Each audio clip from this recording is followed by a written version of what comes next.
People को केवल एक बार ही जल चढ़ाने से क्या फल मिलता है?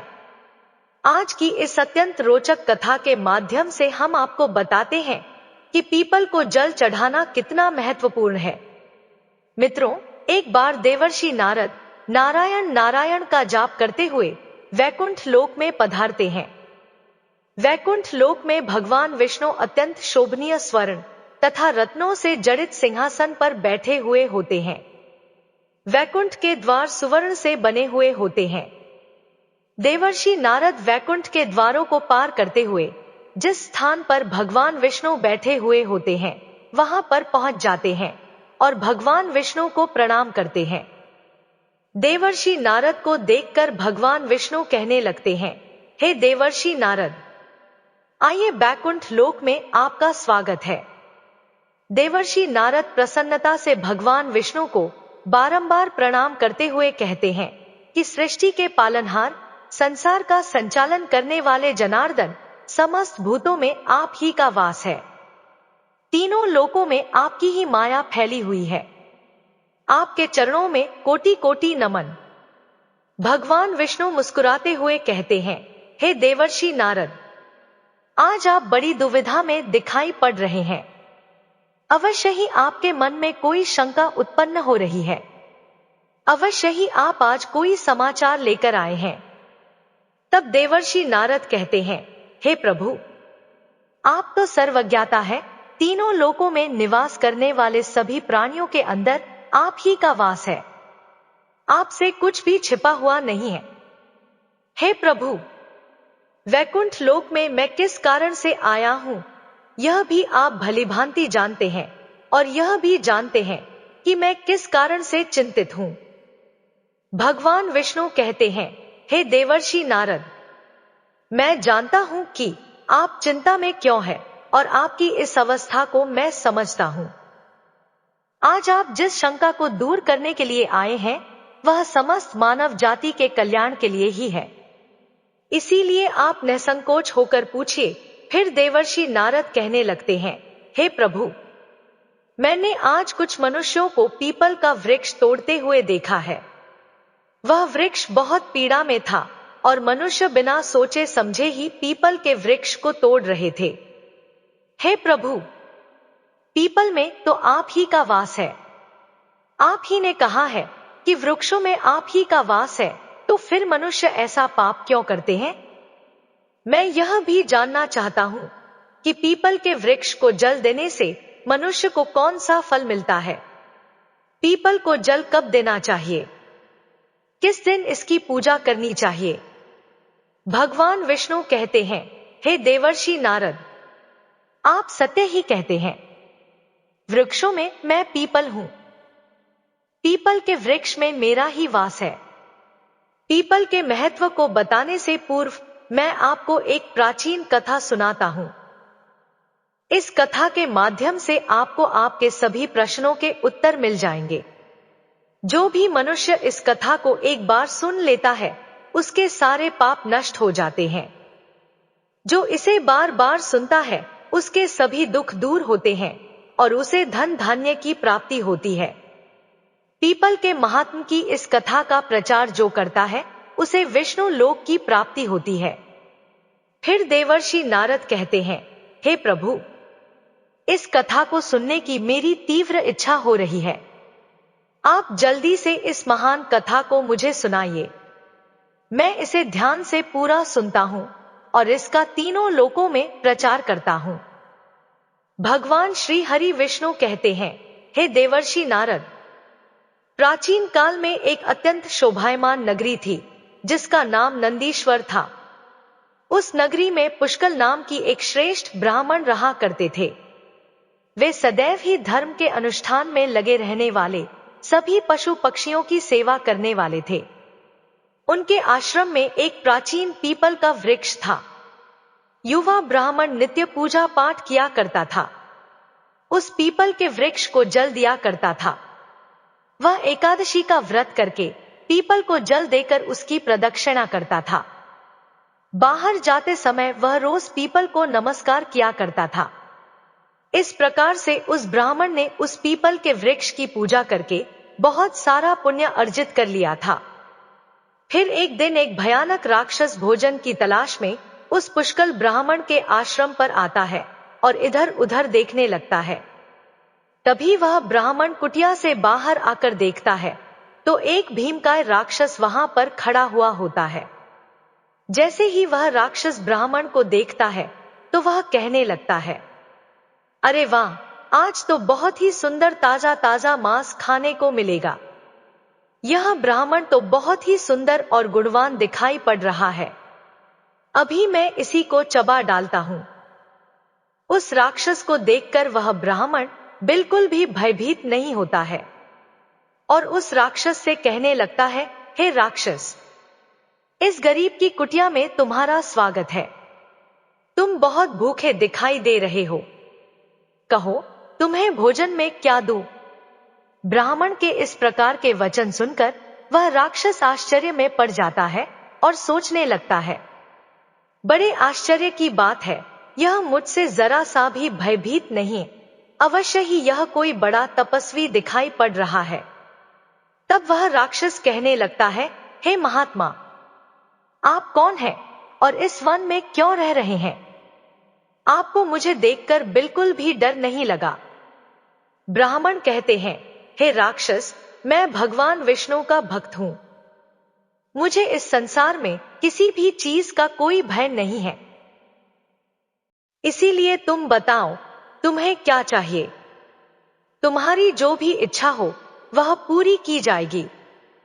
आओ, इस वृक्ष के नीचे आसन ग्रहण करो। तब वह राक्षस जैसे ही उस वृक्ष के नीचे चला जाता है तो उसका शरीर जलने लगता है और तुरंत ही उसकी मृत्यु हो जाती है और एक दिव्य मनुष्य उस राक्षस के शरीर से बाहर निकल आता है। उस मनुष्य को राक्षस की योनि से मुक्ति मिलती है। वह मनुष्य बड़ा ही प्रसन्न हो जाता है और उस ब्राह्मण से कहने लगता है, हे ब्राह्मण देवता, यह कैसा चमत्कार है? यह कौन सा वृक्ष है जिसके नीचे ठहरते ही मुझे मुक्ति मिल गई है? तब ब्राह्मण कहता है, हे महात्मा, यह पीपल का वृक्ष है। यह साक्षात भगवान विष्णु का ही रूप है। यह सभी पापों का नाश करने वाला है। इस वृक्ष के सानिध्य में आने से तुम्हारे सभी पाप नष्ट हो गए हैं। फिर वह दिव्य मनुष्य स्वर्ग की ओर जाने लगता है। फिर एक दिन यमराज अपने दूतों को बुलाते हैं और कहते हैं, हे दूतों, तुम लोग जाओ और नंदीश्वर में निवास करने वाले पुष्कल नाम के ब्राह्मण को पकड़कर यहां पर लेकर आओ। यमराज का आदेश पाकर वह यमदूत धरती पर आते हैं और उस ब्राह्मण को जीवित ही पकड़कर यमलोक ले जाने लगते हैं। रास्ते में महात्मा पुष्कल उन दोनों से कहने लगते हैं, हे दूतों, तुम यह क्या कर रहे हो? मेरी तो मृत्यु भी नहीं हुई है और तुम मुझे पकड़कर यमलोक लेकर क्यों जा रहे हो? फिर यमदूत कहने लगते हैं, अरे ब्राह्मण, तू चुपचाप हमारे साथ चल। खुद यमराज ने हमें तुझे उठाकर लाने का आदेश दिया है। पता नहीं तूने ऐसा कौन सा भयंकर अपराध किया है। हम भी जानना चाहते हैं कि तूने कौन सा पाप किया है। फिर वह ब्राह्मण शांत रहकर उन यमदूतों के साथ यमलोक जाने लगता है। यम के दूतों को भी बड़ा आश्चर्य होता है। यह ब्राह्मण ना तो विलाप कर रहा है और ना ही दुखी हो रहा है। हम जिन भी प्राणियों को उठाकर लाते हैं तो वे जोर जोर से विलाप करते हैं। फिर वे यम के दूत उस ब्राह्मण को लेकर यमराज के सामने उपस्थित हो जाते हैं। जैसे ही यमराज उस ब्राह्मण को देखते हैं, भयभीत तो जाते हैं और उन दूतों से कहने लगते हैं, अरे दूतों, तुमने यह क्या किया? तुम किसे उठाकर लाए हो? मैंने तुम्हें दूसरे पुष्कल नाम के व्यक्ति को लाने के लिए कहा था, जिसकी मृत्यु हो चुकी है। तुम लोगों ने बड़ी भूल की है जो इन महात्मा को उठाकर यमलोक लेकर आ गए। इनका स्थान यहां पर नहीं है। भगवान विष्णु की भक्ति करने वाले, नित्य पीपल की पूजा करने वाले इन महात्मा को उनकी इच्छा के बिना यहां पर उठाकर लाना घोर पाप है। तब यम के दूत कहते हैं, हे धर्मराज, हमें क्षमा करें, हमसे बड़ी भूल हुई है। फिर वे यम के दूत उस ब्राह्मण से क्षमा मांगते हैं और ब्राह्मण भी उन्हें क्षमा कर देते हैं। यमराज उस ब्राह्मण से कहते हैं, हे ब्राह्मण देवता, आपकी पत्नी तथा पुत्र आदि बहुत दुखी और व्याकुल होकर रो रहे हैं, कृपया आप वापस अपने घर चले जाइए। अपने दूतों की भूल के लिए मैं आपसे क्षमा मांगता हूं, कृपया आप अपने घर को लौट जाइए। फिर वह ब्राह्मण कहता है, हे धर्मराज, आपको प्रणाम है। इन दूतों से जो भूल हुई है उसके लिए तो मैं उनका आभारी हूं। उनकी भूल के कारण मुझे जीवित रहते हुए आपके दर्शन करने का सौभाग्य प्राप्त हुआ है। ऐसा सौभाग्य किसे मिलता है? हे धर्मराज, मेरी आपसे एक विनती है। मैं संपूर्ण नरकों का दर्शन करना चाहता हूं, जहां पर पापी मनुष्य को कष्ट भोगने पड़ते हैं। ब्राह्मण की बात सुनकर यमराज प्रसन्न हो जाते हैं और कहते हैं, हे ब्राह्मण देवता, ठीक है, अगर आपकी यही इच्छा है तो मैं आपकी इच्छा को अवश्य पूर्ण करता हूं। फिर यमराज उस ब्राह्मण को समस्त नरकों का दर्शन कराने के लिए ले जाते हैं। उस पुष्कल ब्राह्मण ने देखा कि पापी जीव नरक में पड़कर कष्ट भोग रहे हैं। कोई सूली पर चढ़े हैं, कुछ प्राणियों को हिंसक पशु खा रहे हैं, कोई तपी हुई बालू पर चल रहे हैं और विलाप कर रहे हैं। कुछ पापियों को कीड़े खा रहे हैं, तो कुछ पापियों को उबलते हुए तेल के घड़े में पकाया जा रहा है। कुछ पापियों को यम के भयंकर दूत पीड़ा दे रहे हैं, अस्त्रों से उन पर प्रहार कर रहे हैं। कुछ पापी जमाने वाले अत्यंत शीत नरक में पीड़ा सहन कर रहे हैं, तो कुछ जलती हुई भयंकर अग्नि में गिरकर जोर जोर से विलाप कर रहे हैं। उन आत्माओं को दुख और यातनाएं भोगते हुए देखकर उस पुष्कल ब्राह्मण को बड़ा दुख हुआ।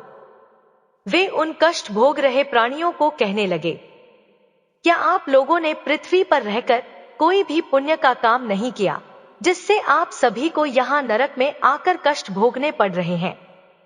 नरक में सजा भोग रहे उन प्राणियों ने कहा, हे महात्मा, हम पापियों ने पृथ्वी पर कोई पुण्य नहीं किया था, इसी कारण से नरक में गिरकर सजा भुगत रहे हैं।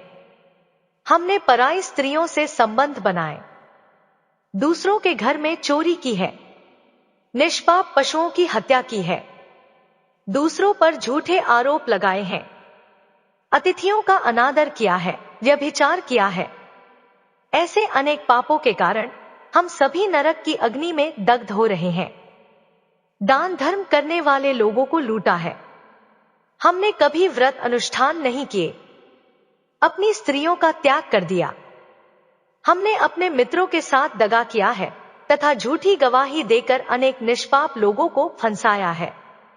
इन सभी घोर पापों के कारण हम नरक की सजा भुगत रहे हैं। फिर उस ब्राह्मण ने कहा, क्या आप लोगों ने कभी भगवान विष्णु का एक बार भी पूजन नहीं किया? इसी कारण से आप लोगों की ऐसी भयानक दशा हो गई है।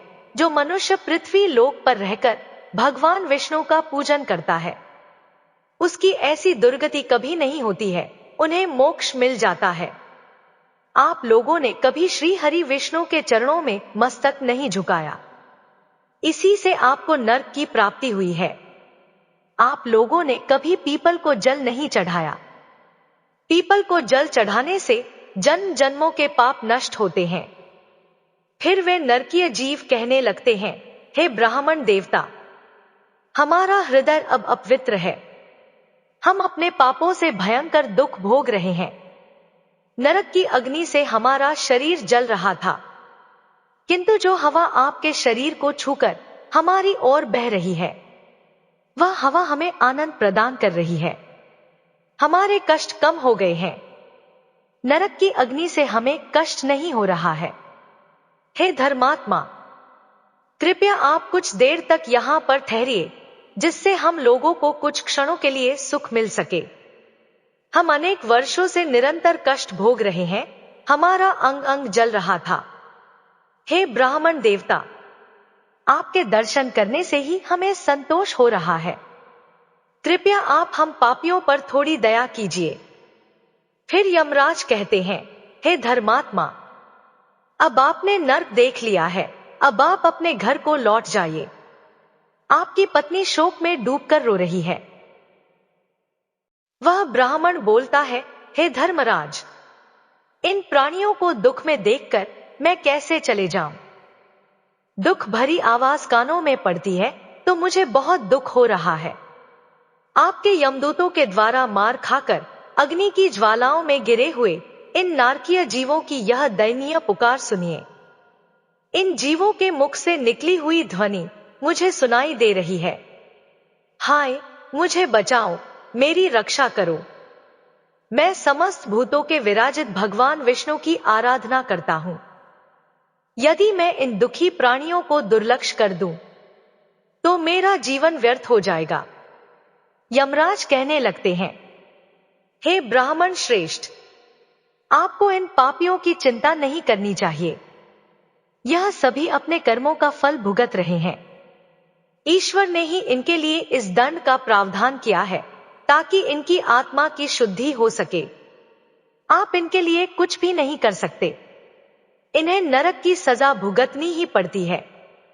लेकिन फिर भी वह ब्राह्मण नहीं माना और उसने उन नारकीय जीवों को मुक्ति दिलाने के लिए भगवान विष्णु से प्रार्थना करना शुरू कर दिया। वह ब्राह्मण भगवान विष्णु से प्रार्थना करते हुए कहने लगा, हे प्रभु, मैंने सच्चे मन से आपकी आराधना की है। हर क्षण आप ही के नाम का जाप किया है। मैंने अपना संपूर्ण जीवन केवल आपकी भक्ति में ही समर्पित किया है। मैं अपना सारा पुण्य इन पापी आत्माओं को दे देता हूं। आप इन्हें कष्ट से मुक्त कीजिए, इन्हें नरक की यातना से मुक्त कीजिए।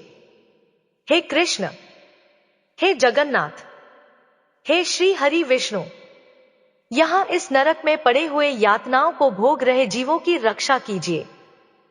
पुष्कल ब्राह्मण के द्वारा इतना कहते ही उस नरक के जीवों को तुरंत कष्ट से मुक्ति मिल गई और सभी नरक को छोड़कर स्वर्ग में जाने लगे। सभी नरक के जीव कहने लगे, हे ब्राह्मण देवता, आपकी सदा जय हो। आपकी कृपा से हम पापियों को इस नरक से मुक्ति मिली है। इस प्रकार से गुणगान करते हुए वे सभी नरक से स्वर्ग की ओर जाने लगे। किंतु उनमें से कुछ जीव अभी भी उस नरक में ही कष्ट भोगने लगे, उनको मुक्ति नहीं मिली। इस अद्भुत चमत्कार को देखकर यमराज आश्चर्य में पड़ गए। यमराज सोचने लगे, यह तो असंभव है। कौन से पुण्य के प्रभाव से इस ब्राह्मण ने इन नरक के प्राणियों को मुक्ति दिलाई है। फिर उस स्थान पर भगवान विष्णु प्रकट होते हैं। वह ब्राह्मण और यमराज भगवान विष्णु को नमस्कार करते हैं। यमराज भगवान विष्णु से पूछने लगते हैं, हे प्रभु, इस ब्राह्मण ने ऐसा कौन सा पुण्य किया है जो एक ही बार में इसने इतने सारे नरक के प्राणियों को मुक्ति दिलाई है, और किस पाप के कारण यह नरक के जीव अभी भी सजा भुगत रहे हैं। तब भगवान विष्णु कहते हैं, हे धर्मराज, इस ब्राह्मण ने पीपल के वृक्ष को नित्य जल दिया है, उस वृक्ष का पूजन किया है। इसी कारण से यह इतना बड़ा पुण्य आत्मा बन गया है कि इसमें नरक के जीवों को मुक्ति दिलाने का सामर्थ्य आ गया है। यह जो अन्य जीव अभी भी नरक में कष्ट भोग रहे हैं, इन मनुष्यों ने अपने पूर्व जन्म में पीपल के वृक्ष तोड़े हैं। इसी कारण से इनकी मुक्ति नहीं हो पाई है। जो मनुष्य पीपल को केवल जल देता है वह कभी नरक में नहीं जाता है। उसके अंदर इतना सामर्थ्य आ जाता है कि वह अन्य पापी जनों के पाप भी नष्ट कर डालता है। उसके सानिध्य में आने वाले घोर पापी भी पाप से मुक्त हो जाते हैं। इतना कहकर भगवान विष्णु उस स्थान से अंतर्ध्यान हो जाते हैं। फिर यमराज उस ब्राह्मण को वरदान देते हुए कहते हैं, हे ब्राह्मण देवता, आप धन्य हो। आप पृथ्वी पर सदा निवास करो। आपको मुझसे कोई भय नहीं होगा। जो भी मनुष्य आपके सानिध्य में रहेगा उसे भी कभी नरक की प्राप्ति नहीं होगी, उनकी कभी अकाल मृत्यु नहीं होगी। इस प्रकार से यमराज ने उस पुष्कल ब्राह्मण को वरदान दिया। फिर ब्राह्मण ने यमराज को नमस्कार किया और पृथ्वी पर लौट कर आ गए और पहले की तरह नित्य भगवान विष्णु का पूजन करने लगे और पीपल को जल चढ़ाने लगे। भगवान विष्णु नारद जी से कहते हैं, हे देवर्षि नारद, इस प्रकार से मैंने तुम्हें पीपल को जल देने का महत्व सुना दिया है। जो भी मनुष्य पुष्कर की इस कथा को सुनता है उसके समस्त पापों का नाश हो जाता है। तो मित्रों, इस प्रकार से भगवान विष्णु ने पीपल को जल देने का महत्व महर्षि नारद को सुनाया है। तो मित्रों, आप भी पीपल को जल अवश्य दें। शनिवार को पीपल के नीचे सरसों के तेल का दीपक अपने पितरों के लिए अवश्य जलाएं। प्रत्येक एकादशी के दिन पीपल को जल देकर उसकी प्रदक्षिणा करें। आपके समस्त दुख कष्ट समाप्त होंगे। आपको यह कथा कैसी लगी कमेंट करके जरूर बताएं। जानकारी अच्छी लगी हो तो वीडियो को लाइक शेयर जरूर करें। कमेंट में जय श्री हरि विष्णु अवश्य लिखें। साथ ही हमारे चैनल को सब्सक्राइब जरूर करें ताकि ऐसी ही आध्यात्मिक जानकारी वाले वीडियो आपको प्राप्त हो सके। मित्रों, आप सभी का धन्यवाद।